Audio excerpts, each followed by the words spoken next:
योजना Hindi YouTube channel पर आपका स्वागत है। उत्तर प्रदेश में विकलांग पेंशन अगर आपको नहीं मिला है, अभी तक विकलांग पेंशन का पैसा आपको नहीं मिला है, तो विकलांग पेंशन पर बड़ी खबर है। क्योंकि इस तारीख से विकलांग पेंशन का पैसा पेंशन धारकों के खाते में आएगा। और यह पेंशन का पैसा किन खातों में आएगा और क्या कार्य आपको करना है ताकि आपको पेंशन लेने में कोई दिक्कत कोई परेशानी न हो। जी हाँ साथियों, अगर आप भी उत्तर प्रदेश में दिव्यांग पेंशन का लाभ लेते हैं, विकलांग पेंशन का लाभ लेते हैं, तो वीडियो आपके लिए बहुत महत्वपूर्ण होने वाला है। क्योंकि पेंशन आने की जो तारीख है वह आ गई है और यह पेंशन का पैसा आपको कब तक मिलेगा, सब कुछ जानकारी आपको इसी वीडियो के माध्यम से हम देने वाले हैं। तो वीडियो को आखिर तक ज़रूर देखिएगा। तो चलिए वीडियो में आगे बढ़ते हैं, शुरुआत करते हैं। लेकिन उससे पहले अगर आपने वीडियो को अभी तक लाइक नहीं किया है तो लाइक करिएगा। चैनल पर नए आए हैं तो भाई सब्सक्राइब भी ज़रूर करिएगा। चलिए बढ़ते हैं आगे। देखिए साथियों, दिव्यांग सशक्तिकरण विभाग की ओर से दिव्यांगजनों के भरण पोषण के लिए पेंशन योजना चलाई जा रही है। अब 80% से अधिक दिव्यांगता वाले दिव्यांगजनों को पेंशन भुगतान के लिए नई व्यवस्था लागू की जा रही है। तो आखिर पेंशन कब तक मिलेगा, पैसा किस खाते में आएगा और आधार तथा बैंक खाते का एनपीसीआई से लिंक होना क्यों ज़रूरी है। देखिए सबसे पहले जानते हैं कि पेंशन आपको कब मिलेगा।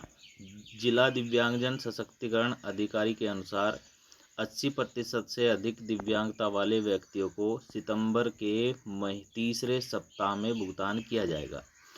यानी कि जो एक ज़िले से जानकारी प्राप्त हुई है, जो दिव्यांग सशक्तिकरण विभाग के अधिकारी है, उनका कहना है कि दिव्यांग पेंशन का जो भुगतान है वह सितंबर महीने के तीसरे सप्ताह में किया जाएगा। यानी जिन दिव्यांग पेंशन धारकों की दिव्यांगता 80% से अधिक है, उनके लिए सितंबर के तीसरे सप्ताह में पेंशन भेजने की प्रक्रिया की जाएगी।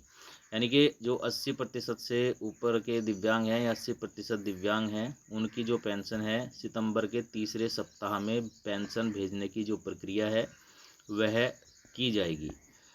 अब सबसे महत्वपूर्ण बात है कि पैसा किस खाते में आएगा। जानकारी के अनुसार दिव्यांग पेंशन की धनराशि ऐसे बैंक खातों में भेजी जाएगी जो लाभार्थी के आधार से जुड़ा हुआ हो और एनपीसीआई पोर्टल से लिंक हो।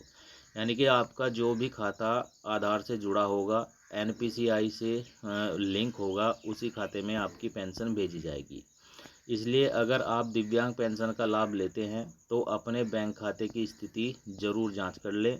आपका आधार बैंक खाते से लिंक है या नहीं है, बैंक खाते में आधार शेडिंग सही है या नहीं है, और आपका खाता एनपीसीआई से लिंक है या नहीं है। इन चीज़ों को समय रहते सुनिश्चित कर लेना बहुत ही ज़रूरी है।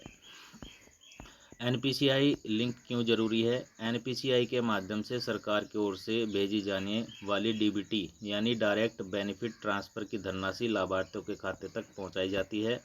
अगर किसी लाभार्थी का बैंक खाता आधार से लिंक नहीं है या एनपीसीआई मैपिंग सही नहीं है तो भुगतान में आपको परेशानी आ सकती है। दोस्तों, इसलिए पेंशन आने से पहले अपने बैंक खाते की जानकारी ज़रूर चेक कर लें।